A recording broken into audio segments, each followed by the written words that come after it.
Olá, eu sou o professor Pablo Morim, bem-vindo à disciplina Resistência de Materiais. Na aula passada, falando de torção, a gente viu como calcular a tensão em um eixo circular por conta daquela torção sendo gerada no eixo, né? Me gera tensões de cisalhamento. Uma outra coisa muito importante é a gente dimensionar por conta do ângulo de torção. O que significa esse ângulo de torção, né? Bom, esse é o capítulo 5 do Hibbeler e agora vamos dar continuidade. Quando a gente fala de ângulo de torção, galera, imagina um eixo, né? Botei aqui logo um Baginha, né? Um Baja, desculpa, Baginha não, falta de respeito, pô.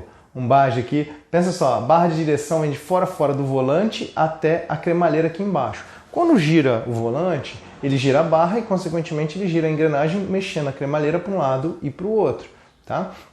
Imagina se esse eixo ele fosse de borracha. Você girar aquele volante, ele não ia dar resposta, porque ele permite essa deformação. Então, até quanto é possível a gente permitir essa deformação? Vamos pensar que aqui eu tivesse um sensor de posição, né? E esse sensor de posição me desse um comando, vamos supor, um tipo de volante que eu mexesse no sensor de posição e ele controlasse a posição de uma engrenagem que é importante para um tipo de processo produtivo que for. Imagina esse ângulo, quando você gira, o eixo, o material permite deformar, e o que você girou lá em cima no volante não é a mesma quantidade que gira aqui embaixo. Então você deve considerar no seu sistema esse ângulo que ele também está torcendo, o quanto ele permitiu torcer, esse ângulo de torção. Tá? Além disso, o ângulo de torção, galera, é importante para ajudar a gente em cálculos onde eu tenho estruturas estaticamente indeterminadas. Por exemplo, eu tenho aqui uma viga, eu tenho uma laje apoiada numa viga, e o próprio peso da laje, conforme norma, né, eu tenho carga de chuva, sobrecarga, uma série de coisas, carga de vento, e que esse peso me gera um torque. Então eu vou ter uma reação no ponto A e no ponto B. A reação do torque no ponto A e no ponto B tem que ser igual ao torque total aqui, a somatória dos dois tem que ser igual ao torque total. Bom, se está tudo igual, simétrico, bonitinho, o torque em A, a reação em A e a reação em B é igual. E quando não tiver simétrico? Esse ângulo de deformação vai ajudar a gente a calcular. O ângulo de deformação, galera, também a gente consegue através de ensaios mecânicos, tá? Ensaios a partir de ensaios de torção. Lembrando que a madeira ela tem ela rompe de uma forma diferente do que os outros materiais, depende de como ela vai estar disposta, as fibras dela vão estar dispostas. Existe norma para esse tipo de ensaio também, né? Ensaios para corpo de prova pequeno, corpo de prova... Galera, isso aqui é a raridade, tá? Corpo de prova desse tamanho aqui são bem específicos, tá? Na civil, vê um pouco de torção, mas não tão aprofundado quanto o pessoal da mecânica vai estar trabalhando com torção, tá? Então, olha que bacana. Eu mostrei para vocês que esse ângulo φ, na aula passada, a gente viu que esse ângulo φ ele varia ao longo de x e o ângulo gama, né? E gama varia ao longo do meu raio. Quanto maior o raio, maior esse gama. Quanto maior o x, maior o φ. Então eu tenho uma relação entre o gama e o raio, tá?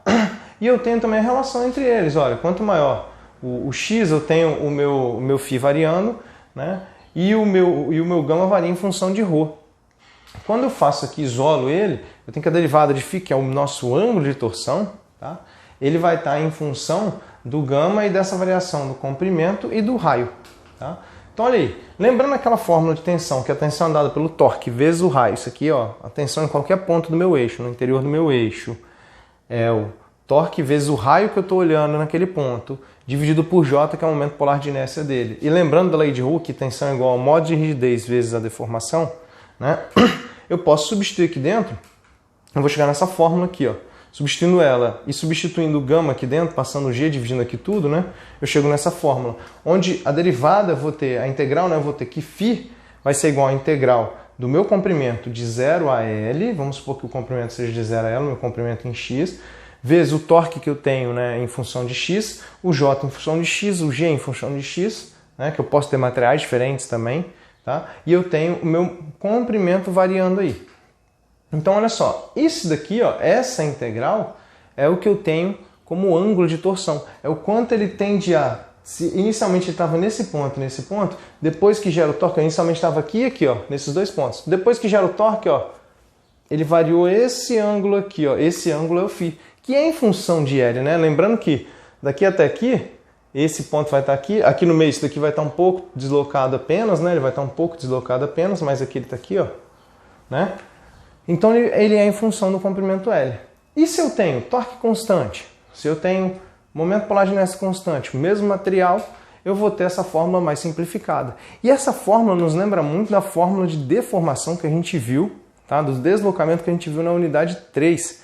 Quando a gente fala que deslocamento delta é igual a carga vezes comprimento dividido pela área e módulo velocidade, né? Lembrando, deslocamento vai ser igual a carga, a força P, torque, carga, torque P, né? Vezes o comprimento dividido pelo J, ou pela área lá no caso, que é referente à geometria, e o módulo da cidade, que é a característica do meu material. PL sobre AR, né? E aí eu tenho também, da mesma forma que eu tinha lá, eu posso dividir isso em seções, quando necessário, e fazer a somatória desses ângulos de deformação, tá? E para a gente utilizar isso daí, para a gente entender isso, olha só, vamos supor que eu tenho um torque, né, gerado nessa ponta aqui. Aqui está fixo na parede, eu tenho um torque gerado nessa face aqui. Regra da mão direita, galera. A ponta pega a face que está saindo do meu eixo, ó. Vamos lá, esse aqui está engasgado aqui. Eu tenho essa face aqui que está sendo gerado um torque. Se ele girar nesse sentido aqui, onde minha mão tende a fechar, aponta o dedão saindo da face. Se ele girar nesse sentido, onde minha mão tende a fechar, o torque é positivo, consequentemente o ângulo é positivo. Se ele tende a girar no sentido contrário, abrir minha mão aqui, né, como se eu fizesse isso, ele é negativo. Galera, isso é um padrão adotado, vocês podem adotar da forma que vocês quiserem.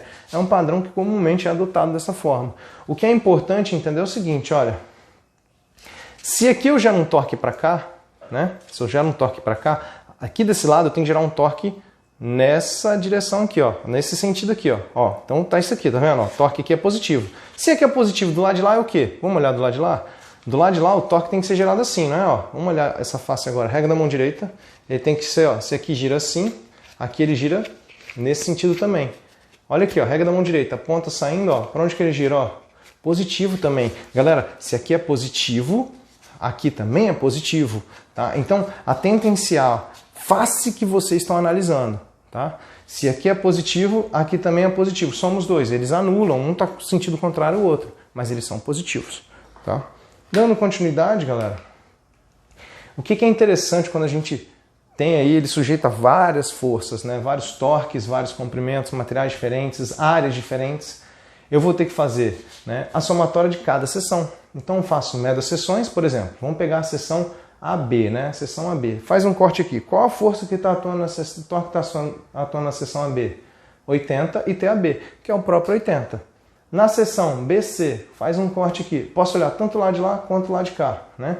80 mais 80 menos 120 tem que ser igual a isso daqui, que é igual a 70, né? Para lá. Sentido, ó, negativo. Olha aqui esse sentido aqui, ó, aponta para lá. Positivo, a ponta saindo aqui, ó. Opa, negativo, né? E por último, corta essa seção, vou olhar esse lado aqui que é menor para mim, é mais bonito, mais fácil de entender. Se aqui é 10, aqui também é 10. Aponto o dedão saindo, ó, negativo, tá? Então olha só, eu fico com um torque positivo na primeira seção, negativo na segunda e terceira seção. Galera, isso é importante porque, de novo, observem a face que você vai estar analisando, observem a face do torque interno. O torque interno que eu estou analisando está na face de lá. Aponta o eixo saindo para lá, ó. Se ele girar nesse mesmo sentido aqui, ó, positivo, é o que o 80 faz aqui, o TAB faz. Vamos olhar isso daqui. Aponta o eixo saindo, ele gira aqui, ó, nessa direção aqui? Não, ele gira ao contrário, ó. Ele gira assim, ó. Então ele é negativo. Ele está indicado nesse sentido, ele é negativo, por isso é que ele entra negativo. E aqui nesse ponto aqui, semelhante, aponta para lá, ó. Desculpa, a seção interna é essa, né? A seção que eu estou analisando é essa. Então a face interna é essa. A ponta saindo aqui, ó. Para cá é positivo. Opa, não está certo. Então para cá é negativo, na verdade. O valor entra negativo. E com essas forças, esses torques, perdão, a gente consegue calcular os ângulos, tá? Em cima, ó, ângulo positivo, ângulo negativo. Para cada torque, para cada comprimento, para cada módulo de elasticidade, de cisalhamento, módulo de rigidez, e para cada J do material. Então, galera, passei alguns exercícios para vocês estarem fazendo ali, ó, com engrenagens, né? Vamos supor que ele está engastado, mas poderia ser um motor aqui, alguma coisa do tipo, tá? Outro exemplo bacaninha aí, tranquilo. Olha aí, ó, eu fazendo um furo, né? Eu gerando um torque aqui, ó, duas forças aqui, ó, um binário, né? Gerando um torque nesse eixo, tá? E aí com a seção variando ao longo de X. Espero que tenham gostado. Qualquer dúvida, manda aí que eu vou estar tentando sanar as dúvidas de vocês. Valeu, galera. Bons estudos.